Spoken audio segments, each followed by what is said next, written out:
Fala aí galera, tudo beleza? Professor Patrick aqui na área mais uma vez e hoje eu estou aqui para dar continuidade ao nosso conteúdo de geografia, beleza? O nosso tema de hoje é Estados Unidos e para começar a entender o território estadunidense é legal a gente compreender essas duas frases aqui, tá? Essa primeira frase aqui ela é mais interessante de ser lida quando a gente chegar aqui em Marcha para o Oeste. Então, quando a gente chegar aqui, a gente vai falar sobre essa frase. Vamos começar então falando dessa segunda frase aqui. Estados Unidos, a importância de não nascer importante. Para a gente compreender essa frase, primeiramente a gente precisa observar esse mapa. Olha lá. Território dos Estados Unidos, tá? Você de cara já observa uma coisa. Um território bem interessante, né? Estrategicamente falando, né, economicamente falando. Então, olha só, a extensão territorial, um dos maiores territórios do planeta, a saída para dois oceanos, né, o Oceano Atlântico e o Oceano Pacífico. Então é um território de fato muito interessante, né, estrategicamente falando, muito importante. Vamos lá? Para compreender essa segunda frase aqui, eu tenho aqui, nesse litoral, as 13 colônias. O processo de ocupação, né, de colonização dos Estados Unidos começa aqui, nessa parte do litoral leste dos Estados Unidos. Então, o inglês chega aqui e começa ocupando essa parte do território. E essa ocupação, né, essa forma de colonização é a que a gente chama de colonização de povoamento. Então, você tem simplesmente povos se instalando aqui. Você não tem exploração. Você não tem exploração por quê? Porque o inglês não quer explorar? Na verdade não é isso. Quando o inglês chega, o que ele vai encontrar nesse litoral? Ele vai encontrar carvão mineral. Carvão mineral não é o que ele está buscando. Carvão mineral ele já tem em abundância.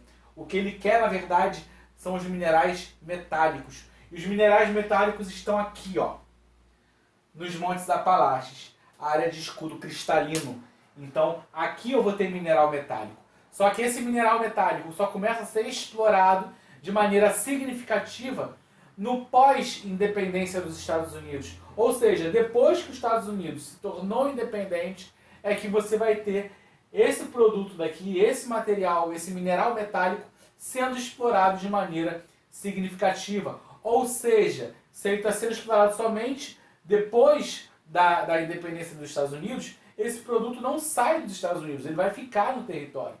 Então, você teve uma colônia basicamente de povoamento mesmo, porque a exploração ela se dá de maneira mais efetiva após a independência do território. Ou seja, o produto que é explorado fica no território, tá certo? A gente faz uma comparação com o Brasil, né? O Brasil foi colônia de povoamento? Não. O Brasil foi colônia de exploração. Aqui o nosso território foi profundamente explorado de maneira muito nociva.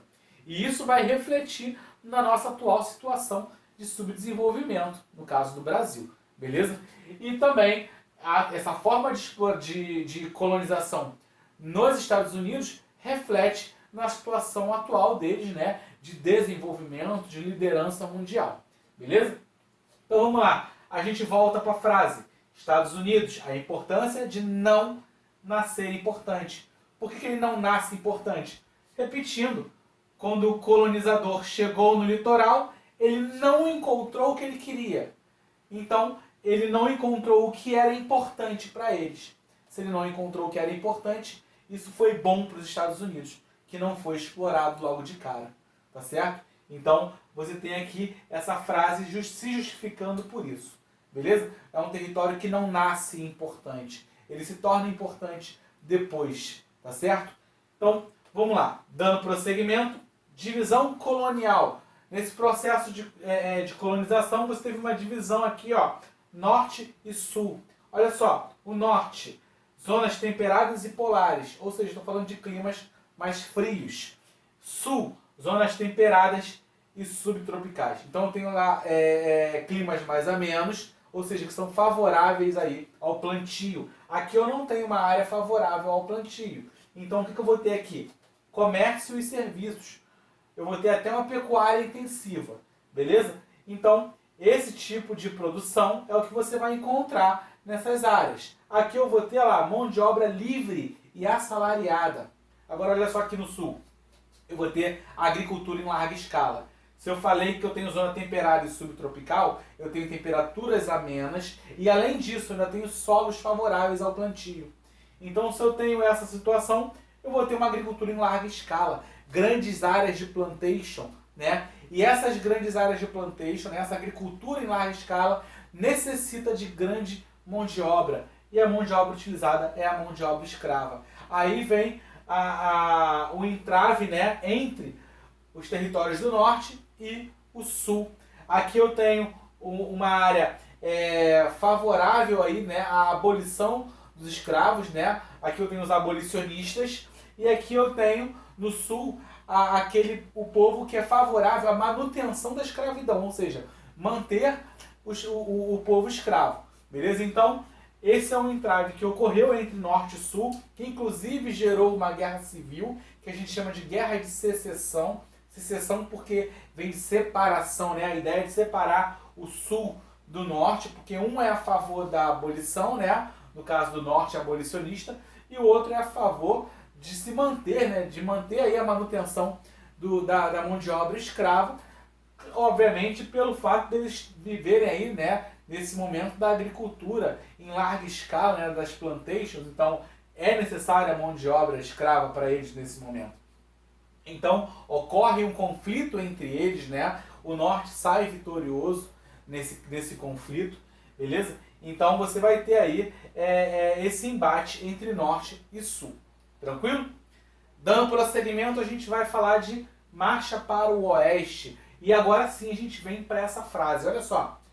Temo pelo meu país quando reflito que Deus é justo. Uma frase de Thomas Jefferson. Agora vamos lá. Marcha para o oeste. Qual é a ideia? Eu cheguei aqui no eixo leste do território, beleza? Aqui se inicia o processo de colonização. Só que agora eu quero desenvolver o território. Eu preciso marchar para o oeste, ocupar o território de fato. E essa ocupação precisa de ter um incentivo, tá? Um incentivo à imigração. E quais são os incentivos que você vai ter ali? Primeiro, Homestead Act. Aqui eu tenho um processo parecido, né? Uma lei parecida com a lei de terras aqui no Brasil. O que dizia o Homestead Act? A pessoa que ocupar, a pessoa vai ocupar um território, beleza?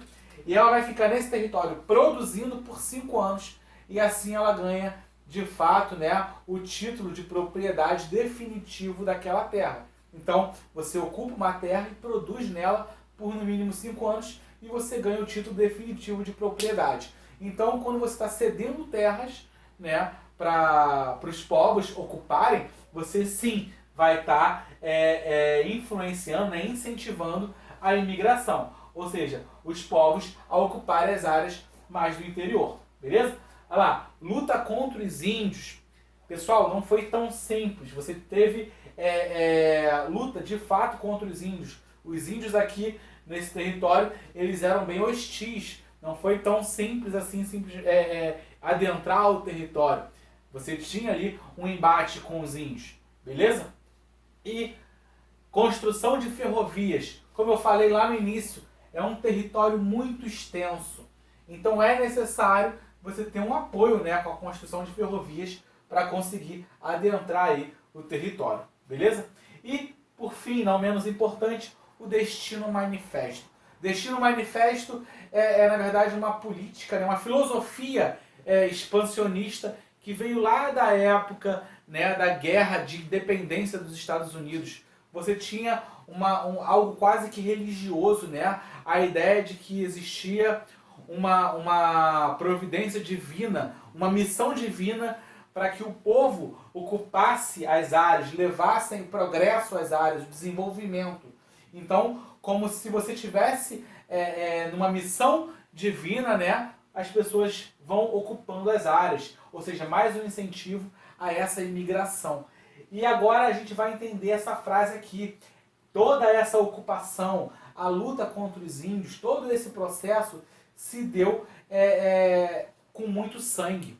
Você teve genocídio de povos indígenas, você teve devastação de áreas naturais, você teve animais, né, silvestres sendo mortos, né, sendo retirados de suas áreas de origem. Então você tem, assim, de fato, uma ocupação que se deu por destruição, né, do território. Então você foi, de fato, desmatando, destruindo áreas naturais, você foi matando índios, então genocídio de povos indígenas, e tudo isso, né, a troco de quê? Desse desenvolvimento, de se levar o desenvolvimento, de se levar ali o progresso a todo o território, ocupar o território. Por isso a gente entende a frase de Thomas Jefferson, que diz: temo pelo meu país quando reflito que Deus é justo. Ou seja, ele tem medo de que em algum momento, né, Deus acabe, né, punindo, né, os americanos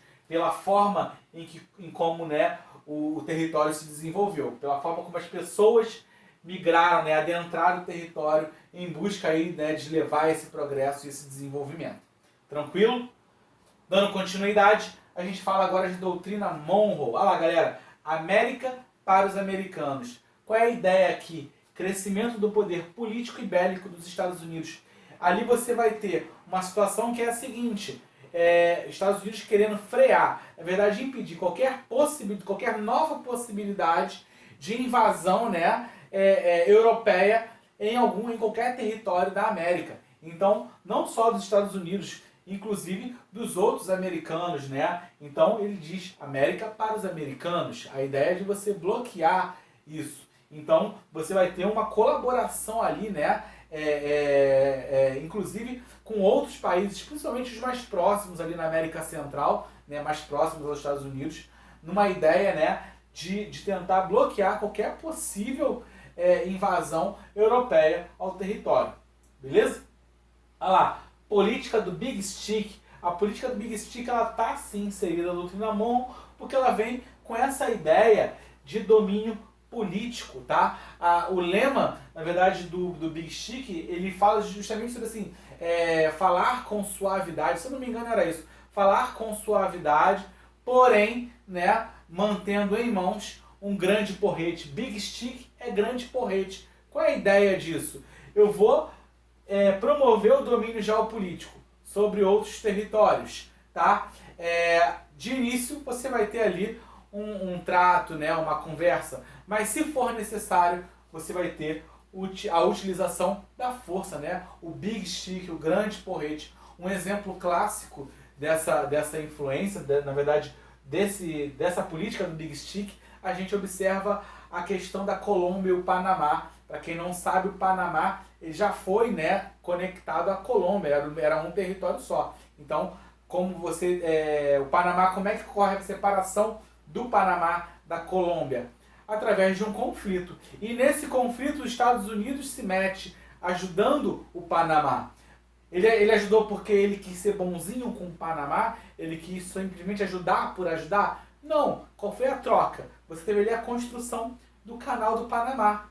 O Canal do Panamá que foi construído pelos Estados Unidos e controlado pelos Estados Unidos. Esse canal ele permite com que você tenha circulação de maneira mais eficaz, né, mais fácil, entre a porção leste, né, entre o eixo leste e o eixo oeste dos Estados Unidos. Então, você teve uma troca ali praticamente. Ou seja, ele está colocando um domínio geopolítico, né, numa região. Beleza? Então ele vai ali, faz a colaboração dele com aquele território, mas ele não fez a troco de nada. Ele fez porque ele queria construir aquele canal. Tranquilo? Então, eu tenho aí a influência dos Estados Unidos também em outros territórios. Crise de 29, preste atenção, galera, superprodução. Vamos voltar um pouquinho.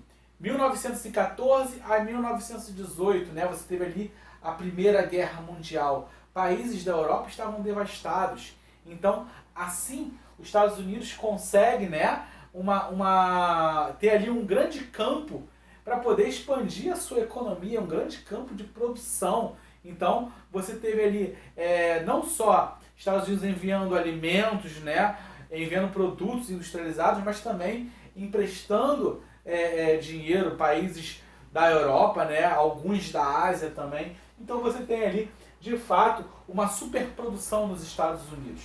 Tranquilo? Ah, Bolsa de Nova York centraliza a economia do país. Então tem a Bolsa de Nova York centralizando a economia dos Estados Unidos, beleza? E se colocando nesse momento como uma das mais importantes do planeta inteiro. E vem o colapso produtivo. Pessoal, essa superprodução no setor industrial requer que o setor primário também produza muito. Só que o setor primário não estava conseguindo acompanhar essa superprodução industrial. Ou seja, já começa a ter o primeiro colapso aí. E sem contar que a superprodução industrial fez com que você tivesse muito, o que? Estoque, muito produto em estoque. Até porque posteriormente, das ajudas que foram feitas aos países que estavam prejudicados pelo pós-guerra, né? Posteriormente esses países começaram a se reerguer. Então a necessidade não era mais tão grande assim diante daqueles produtos americanos, né? Dos alimentos, então de dinheiro até diretamente. Esse fato fez com que você tivesse um colapso de fato, né, na economia americana. Quebra da Bolsa de Valores, tá? A chamada Grande Depressão. Então aqui eu tive um momento onde você teve falência de empresas, né? Falência de bancos, porque muitos bancos também investiam na Bolsa. Então a pessoa, por exemplo, que comprou uma ação nessa época, ela tentava revender, às vezes a preço de banana, e não conseguia vender, beleza? Às vezes as pessoas com medo iam para o banco para tentar pegar o seu dinheiro para guardar em casa, chegava lá, o banco não tinha dinheiro, porque o banco também tinha investido muito na ação, né? Na verdade, na Bolsa de Nova York. Então, se investiu muito em ações, inclusive o banco investiu em ações, e todo mundo acabou perdendo. Muitos suicídios na época. Então você teve, sim, de fato, uma grande depressão, que a gente chama de grande depressão. Tá? Provavelmente aí uma das piores crises da história dos Estados Unidos. Tranquilo? E a gente entra ali, então, em New Deal. Tá? New Deal, na tradução, né, novo negócio. Né? Então, você tem ali a ideia de reformulação econômica, lá, vamos comigo, criação de empregos, obras públicas, sistema de previdência e salário mínimo. Antes eu tinha o quê? O liberalismo econômico. Aqui, de fato, você tenta, na verdade, intervir nisso. Tá? Uma ideia de reformar aí, a economia para tentar fazer com que o país, né, se reerguesse depois dessa grande depressão. Beleza? Então, reformulação econômica, criação de empregos, né, obras públicas, sistema de previdência e salário mínimo. A ideia é você conseguir dar às pessoas a possibilidade de voltar a consumir, né? Aquecer novamente o mercado. Beleza? Fala da Segunda Guerra Mundial, não vou contar a história da Segunda Guerra Mundial, tá? Aqui eu quero basicamente firmar com vocês o seguinte: esse evento, né, a Segunda Guerra Mundial, de 1939 a 1945, fez com que, de fato, a gente tivesse isso daqui, ó, supremacia bélica e econômica. Ela confirma a supremacia bélica e econômica e cultural, né? Bélica, econômica e cultural dos Estados Unidos. Exemplos: supremacia bélica. Pensa nas bombas de Hiroshima e Nagasaki, né? Que devastaram ali o território japonês. Pensa também na supremacia econômica, quando os Estados Unidos ajudou economicamente o próprio Japão a se recuperar, né, desse momento, inclusive recuperação de outros países da Europa. Então você tem aqui supremacia bélica, econômica e também cultural, né, a influência cultural que os Estados Unidos promove em outros territórios, né, que ele busca influenciar, então suas áreas de influência. Tranquilo isso? E no pós-Segunda Guerra a gente está falando de um momento de Guerra Fria, né? Aí eu tenho ali Estados Unidos e União Soviética, né? Porém, Estados Unidos sempre ali também como uma das lideranças mundiais, né? Buscando novas áreas de influência. Beleza? Pós-Guerra Fria, aqui Estados Unidos vê a necessidade de se firmar como liderança mundial. No pós-Guerra Fria, eu tenho o fim da União Soviética, e então os Estados Unidos vê a necessidade de se firmar como grande liderança mundial. Então, manutenção do poder hegemônico. até que chegou esse momento aqui, ó, a Guerra do Afeganistão. O que desencadeia a Guerra do Afeganistão? Aí a gente volta lá para o 11 de setembro de 2001, onde um grupo terrorista chamado Al-Qaeda, liderado pelo terrorista Osama Bin Laden, promove um ataque terrorista, né, nos Estados Unidos, buscando atingir 3 principais símbolos. Principal símbolo econômico, principal símbolo militar e principal símbolo político. Símbolo econômico, as Torres Gêmeas. Os aviões de fato atingem as Torres Gêmeas e elas caem literalmente. Beleza? Então você tem ali o primeiro alvo dos terroristas sendo de fato atingido. O segundo alvo era o poder militar. Então a ideia era atingir o Pentágono, que também de fato foi atingido uma parte dele lá com um avião. E o último símbolo era o político, né? O símbolo político que seria a Casa Branca. Porém, esse avião ele acabou caindo, né, antes de chegar à Casa Branca, né? Os próprios passageiros acabaram entrando ali numa luta com os terroristas e esse avião acabou caindo antes de chegar à Casa Branca. Então aqui a ideia, né, quando a gente fala de guerra ao Afeganistão, foi justamente uma resposta desse momento. Por que o Afeganistão? O Afeganistão é onde ficava a base operacional desse grupo terrorista Al-Qaeda. Então a primeira invasão se dá no Afeganistão. E a partir disso se inicia o que a gente chama de doutrina Bush. Ou seja, voltando para o que eu falei anteriormente, a ideia de fazer com que você tenha, né, nos Estados Unidos uma liderança mundial, né, que olhem os Estados Unidos como um grupo, como um país que lidera, como um país que está ali para poder tentar trazer, na verdade, a paz ou o progresso. Pensa que isso não é algo que surgiu nesse momento. Olha só, aqui na Marcha para o Oeste, né, você já tinha isso. Ou seja, essas ações dos Estados Unidos, elas são culturais. Dentro do território aconteceu primeiramente a ideia de levar o progresso, a ideia de libertar, a ideia de aniquilar aquilo que você não acha que seja importante. Então, olha só, a guerra do Afeganistão nada mais é do que aquilo que ele já estava acostumado a fazer desde o início da sua história. Então, você tem a doutrina Bush, né, que falava basicamente de guerra ao terror. Qual era a ideia básica da guerra ao terror? Ataques preventivos. Então, você ataca aqueles que você acredita que podem fazer algo contra você ou contra a humanidade. Isso era o que os Estados Unidos utilizava, né, na sua fala. Então, ele classifica alguns territórios como pertencentes ao eixo do mal, né? No caso, o Afeganistão é um deles. O Iraque, né, que na época era ali liderado por Saddam Hussein, né, também foi um território invadido pelos Estados Unidos.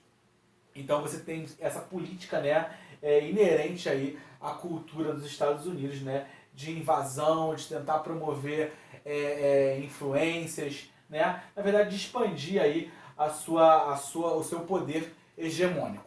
Tranquilo isso? Falando rapidamente aqui sobre Barack Obama e Donald Trump, né, duas figuras que se destacam no cenário recente dos Estados Unidos. Barack Obama, né, como sendo aí o primeiro presidente negro eleito nos Estados Unidos, e você tem ali a entrada nele com o lema, né, de Yes, we can. Ele fala assim, nós podemos. A ideia era combater a crise, né, a recuperação da crise imobiliária e financeira. Os Estados Unidos passavam por uma crise e a ideia dele foi justamente combater essa crise, numa ideia de produzir mais empregos, numa ideia de tentar pagar as dívidas que os Estados Unidos fez, né, com o Fundo Monetário Internacional, numa ideia de trazer ali o progresso ao território.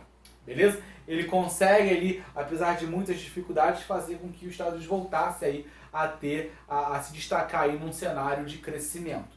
Tranquilo? E para finalizar, a gente fala de Donald Trump, tá? O então presidente dos Estados Unidos. Tá? A ideia dele de governo, a ideia de colocar os interesses dos Estados Unidos acima, né, antes de qualquer coisa. Então ele fala sobre uma política mais agressiva sobre os imigrantes, né, barreiras mais fortes sobre os imigrantes. Ele fala sobre o aumento do poderio militar, né, tanto em contingente de soldados como em poder bélico de fato. Ele volta a falar sobre guerra ao terrorismo, entre outros, ok? Então, a gente fecha por hoje o nosso tema Estados Unidos. Ele continua no próximo capítulo, beleza? E tamo junto, galera. Até a próxima.